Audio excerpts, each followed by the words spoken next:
I had to enter. Do you remember any meeting with Eichmann? Yes, I do. Yes. More than once? Yes. I can't remember exactly when the first meeting took place. I forgot, but I believe it was about the year 36 or 37. But the meetings were not regular. There were times when I did not find Eichmann. He was traveling, and later when I read where he has been, but at the time we did not know. Tell me, please, when you met Eichmann, where did you meet him? Where did he sit? I found him in the same building on Prince Albert Strasse. Was he in the main building? The same building with Kuchmann. Across the garden? Yes, in the same part of the building. About what was the subject of your discussion? What were the topics? There were all kinds of matters discussed. Once we came, asked for something, and there were times when he demanded something from us. Please answer me. What were the matters which you brought to Eichmann? When I learned that he was the man on the spot, and I had the impression at the time that he was listening to our matters and was sincere, trying to understand the situation, then I also applied to him, and during a conversation I put forward some complaints and requests. I was in general dealing also within the framework of the Reichsvertretung, also with the Hachshara, preparing the pioneers for Palestine, and they were dispersed all over Germany in places where the custom was like in Berlin. There were local incidents in those places or other interferences on behalf of institutions there.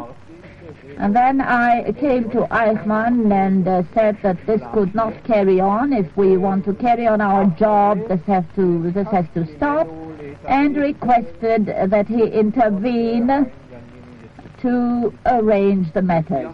Did he promise this? He promised, and I must say that from time to time he even acted and did something. But then I must add that whenever I came, he always said I must ask my superiors. And later he would telephone me, or I could telephone Eichmann and ask if there was any decision. I also had negative answers, but usually there was a way of negotiating. Tell me, why did you not turn to Kuchmann since you knew him? I felt I did not know what the tasks of and the authorities. We never learnt about them, the authorities of a person who was against us. But I felt that Kuchmann's authority was limited to affairs dealing with Berlin. And we were interested also to deal with matters I mentioned before.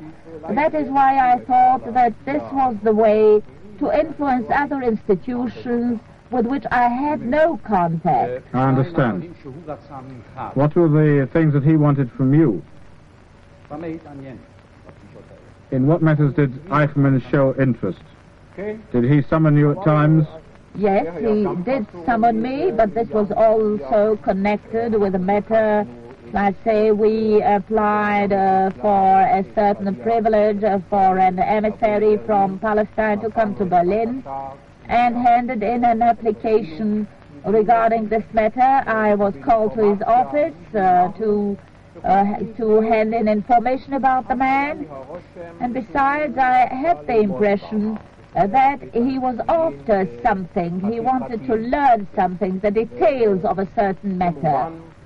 And of course, every one of us knew that things were not easy, and that there were many matters difficult to explain,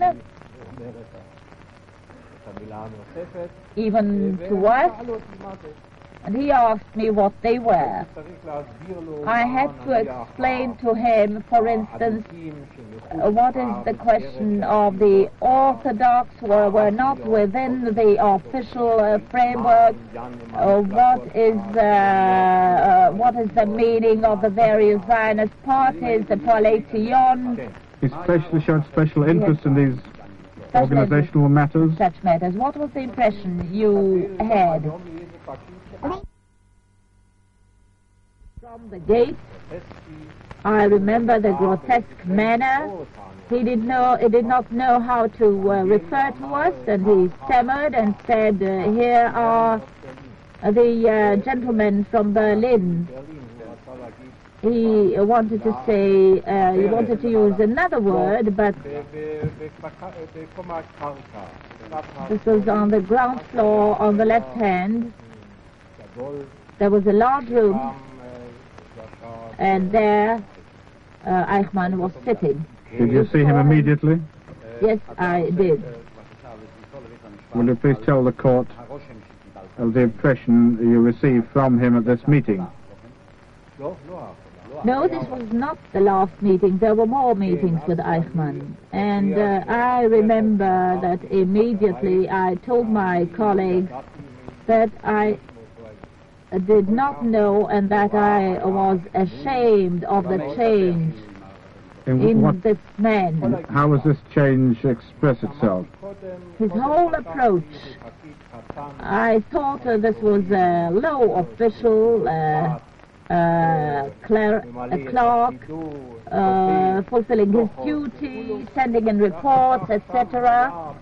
And here I met a man acting like a ruler in whose hands are death and life, behaving in a brutal manner. He received us. He did not let us come near to his desk. We had to remain standing. Dr. Meyer, did all the members of the delegation recognize him? I cannot say. I doubted whether all of them knew him. Besides you, did anybody else know him, recognize him? Were there any signs of recognition between you at this meeting in Vienna? There was no connection or a way of addressing the man as if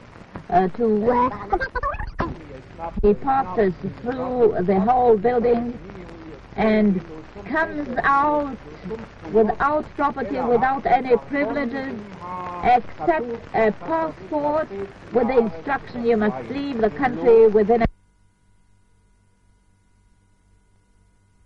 men who were at the time the officers of the Jewish department at the SD, Eichmann, and a journey to Palestine and to Egypt. This was supposed to include, besides obtaining general information on Zionist problems, also a visit to the Grand Mufti, and Dr. Reichhardt was to report, but the visit did not materialize because the British authorities limited the stay of Eichmann in spite of his tourist visa.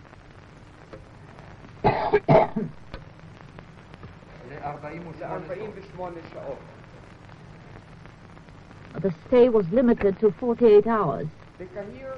In Cairo, at the time, there were discussions with Arab nationalists, journalists from Jerusalem, children and women in larger numbers. I must add that the Grand Mufti, during his stay in Germany, was a liaison officer with the German government. There was a German officer. Affidavit. Is Hoppen Cotton still alive? As far as I know, he is. Do you know where he is? No, I will not try to guess, because it seems the defense knows where the gentlemen are to be found. I believe. I thought Hetzel was in Germany, but it seems he is in Austria. I will not guess where the whereabouts of these people.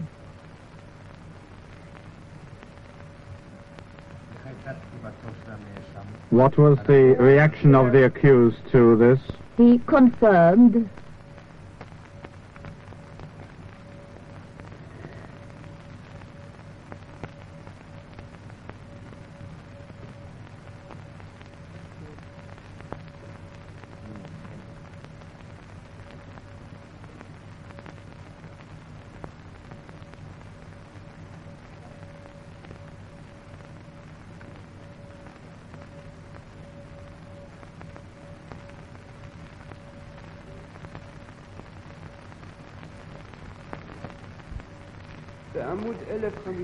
On page 1056, the accused, there is questions and answers, and let's ask, he probably knew the activities of your department, Eichmann. Yes, of course. Dass sofort die Hände anschwollen und sich ätzende Wunden bemerkbar machen. I reached the entrance, and the wife of the caretaker, Mrs. Scheikowitz, wanted to stop me, but one of the sentries noticed me, and they gave me a bucket of boiling water and told me to brush the steps. I lay down on my stomach and I began to brush the pavement. It turned out that the bucket was half full of acid, and this burnt my hands. Wurde der damals 70-jährige Oberrabbiner Dr. Taglicht, der in dem Haus der Kultusgemeinde wohnte, herausgeführt von einem SS-Verfügungstruppe Wachposten, und er wurde aufgefordert, so wie ich, neben mir das Pflaster zu reiben.